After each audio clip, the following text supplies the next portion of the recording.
Good morning. It is 9 o'clock on Sunday, January 25th, 2026, and we are in the Storm Center for SCETV, tracking a winter storm that continues to make its way slowly across the country, impacting the eastern two-thirds of the United States with snow, sleet, freezing rain, and rain. We're going to cut to graphics and show you exactly where the storm is right now.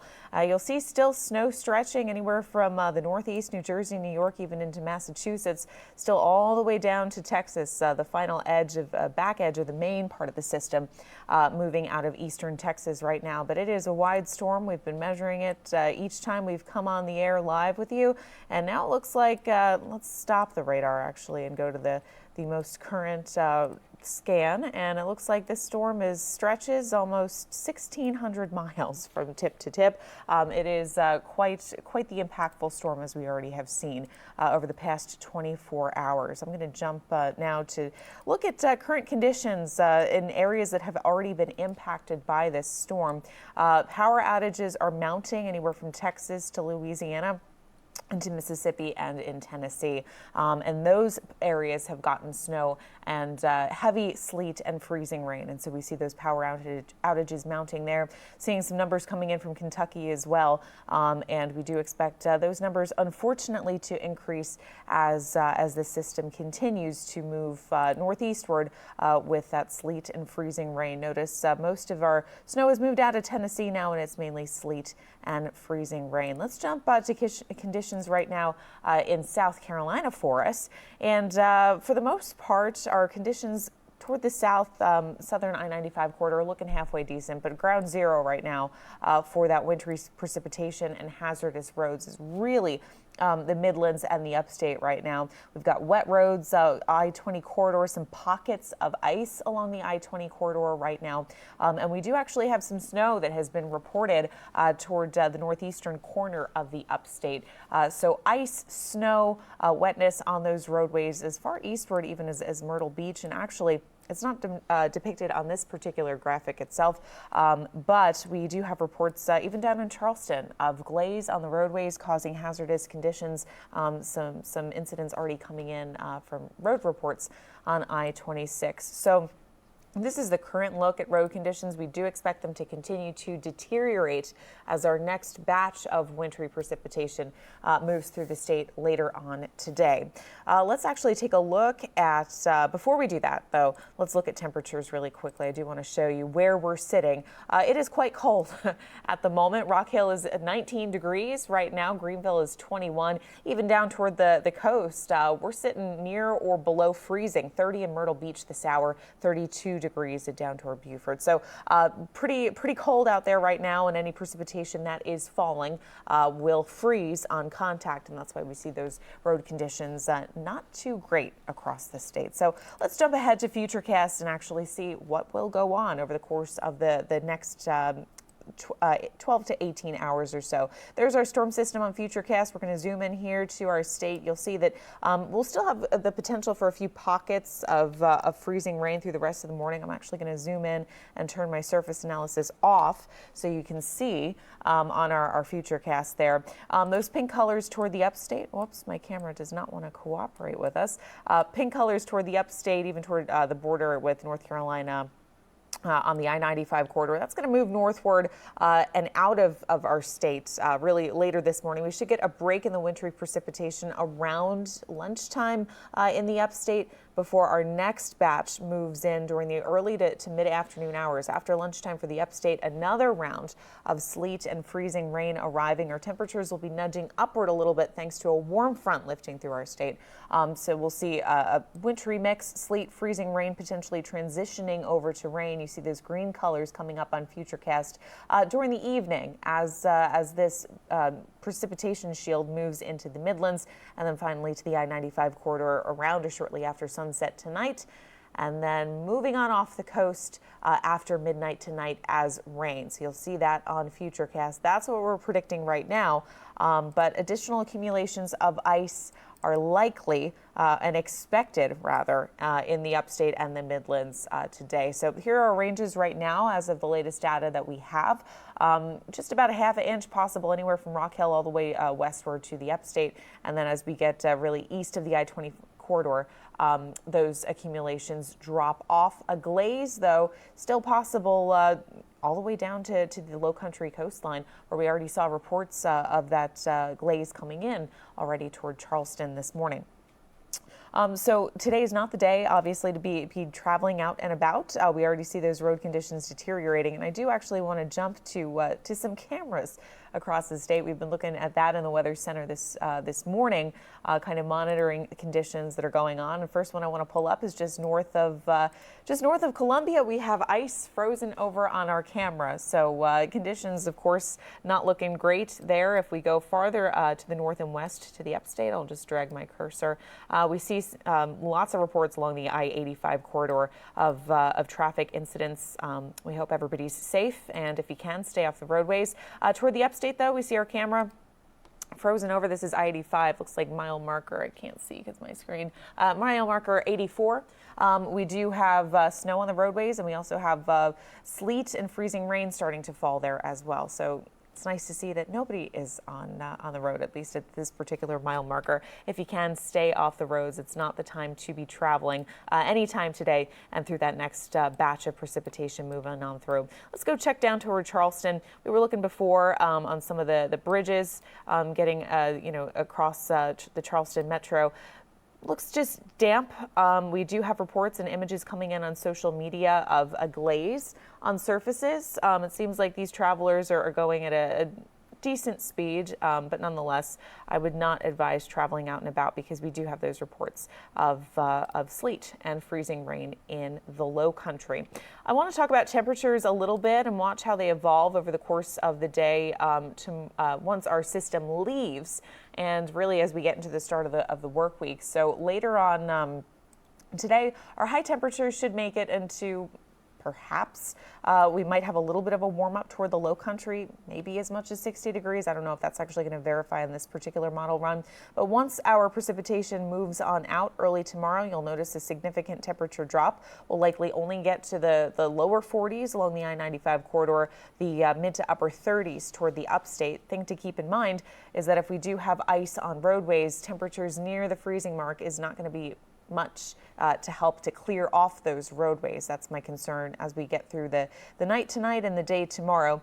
And then watch as we go overnight into Tuesday morning. We really drop off Tuesday morning around, let's go to when we're waking up and heading out the door around 6, 7 o'clock in the morning. Our low temperatures in the teens across the Midlands, across the upstate, and we'll be in the 20s as far east as the low country and the coast of the PD. So that's your temperatures. Your wind chills take about 5 to 10 degrees off of those numbers, and we are in for a frigid morning on Tuesday morning. So unfortunately, once this storm system leaves, we still have to contend with cold temperatures and ice sticking around on surfaces and potentially on roadways. So if you can hunker down, I would suggest doing so to give crews time to clean up and to make sure that you are staying safe as you head out and about. I'm going to ask Rob, who's in the studio with us right now. Rob, do we have any questions or comments coming in on social media at the moment? We don't currently have any questions or comments yet, but I do have a question for you. Sure. You mentioned when we were talking about Charleston earlier, you mentioned freezing mist. I'd never heard that term. I think I might know what that is, but can you...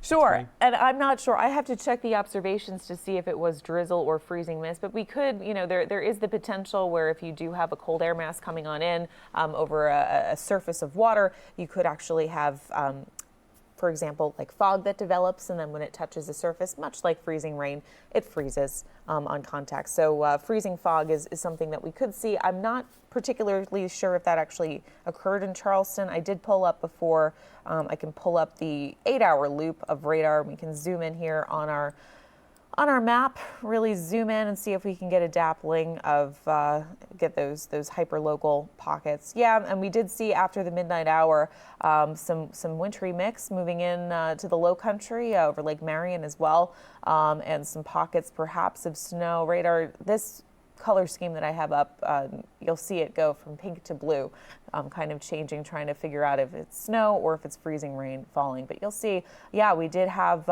thanks to the moisture from the Atlantic, helping to fuel some pockets of sleet earlier this morning. So if you went to bed last night, you likely didn't see anything in the low country, but waking up this morning, you probably did see some glaze on some surfaces. Good news is over the low country, we're not expecting much in the way of accumulations, just that glaze as we get a couple of light pockets move on through. Overall, our bigger swath, though, of precipitation, of course, is to the north and west, parts of the Midlands, and really over the upstate, the I-85 corridor right now. And we expect that to continue through the afternoon hours as our second batch comes on through. You'll see it right now. I can draw on my screen.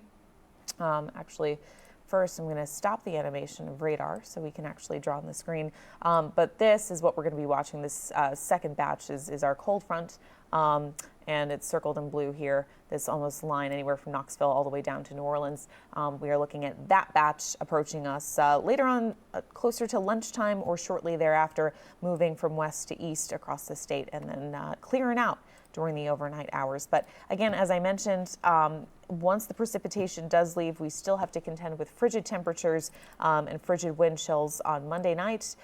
Wind chills likely in the single digits. I pulled this map up. You can see we're like 6 degrees is our feels like temperature tomorrow night in Rock Hill. It'll feel like 9 degrees in Greenville tomorrow night, and then into Tuesday morning. So probably not the time to be out and about either, because the cold can carry its own set of dangers. Feel free, please ask us your questions in the comments. We thank you for tuning in this morning and getting your updates from us.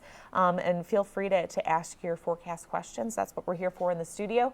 That's what we'll be doing throughout the day today, is tracking this winter storm and answering any questions or concerns that you might have. Let me pull up winter weather alerts really quickly. And you'll notice not much has changed. If you're just joining us for the first time, we have ice storm warnings in effect for counties along the I-20 corridor and north and west toward the upstate. That's been in effect since yesterday. It'll stay in effect through tomorrow. And our winter storm advisor, or winter weather advisory rather, has been in effect generally for the I-95 corridor. But you will notice that our coastal counties now, Charleston County is under that winter weather advisory. And that is because of the freezing drizzle and the sleet that we saw during the early morning hours before dawn this morning. National Weather Service extended that winter weather advisory to include the coastal locations as well to account for that ice and to give folks ample alerts that travel could be difficult. I'm going to jump over to road conditions one more time. Just to give everybody a sense of where it's not the greatest to be out and about. I really wouldn't be traveling if you don't have to. We do have wet conditions toward Myrtle Beach. We do have reports of ice on the roadways, patchy ice, even on I-95 near Florence, even toward the border, Dillon. And then reports of ice and snow on the roadways as you get farther west of the I-20 corridor.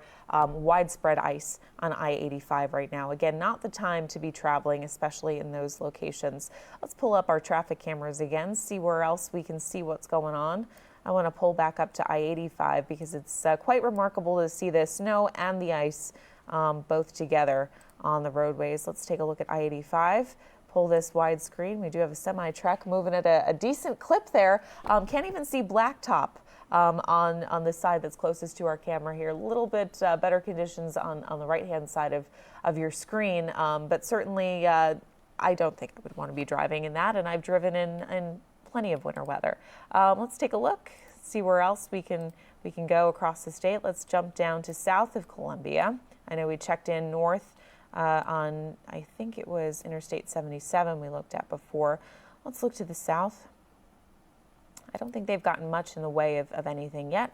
South of Columbia, I-26, not looking too bad right now, although it does look a little damp. Not sure if we have any accretions on the roadways, and it seems to be a little bit breezy as well. We've got something on the camera blowing in the wind there. That is something to point out as well. With this system, we're not expecting it to be too much of a windstorm.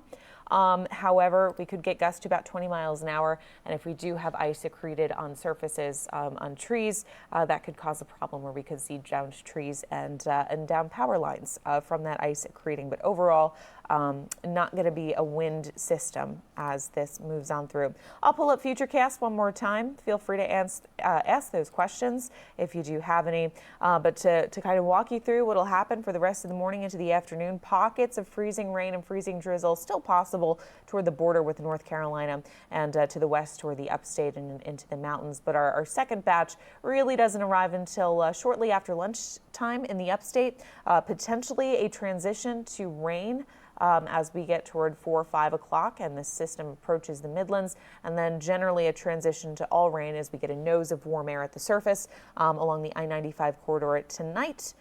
And then as we get near the midnight hour, shortly thereafter, our system finally departs, and we don't have to worry about anything falling from the sky anymore. Now we just have to worry about frigid temperatures and refreeze on the roadways. So we won't be in the clear yet tonight, but at least we don't have to worry about any additional accumulations once we get past the midnight hour, give or take a few hours. Rob, any questions coming in right now? Nothing at the moment. All right, well then if that is the case, we are going to wrap it up for the time being. I'll pull up our weather alerts so you can take a look at those as we wind down our live stream for this morning. Please stay tuned. We'll have another one coming up here during the early afternoon hours, and tune in to SCETV for continual updates on this winter storm as it unfolds. For SCETV, I'm meteorologist Megan Borowski.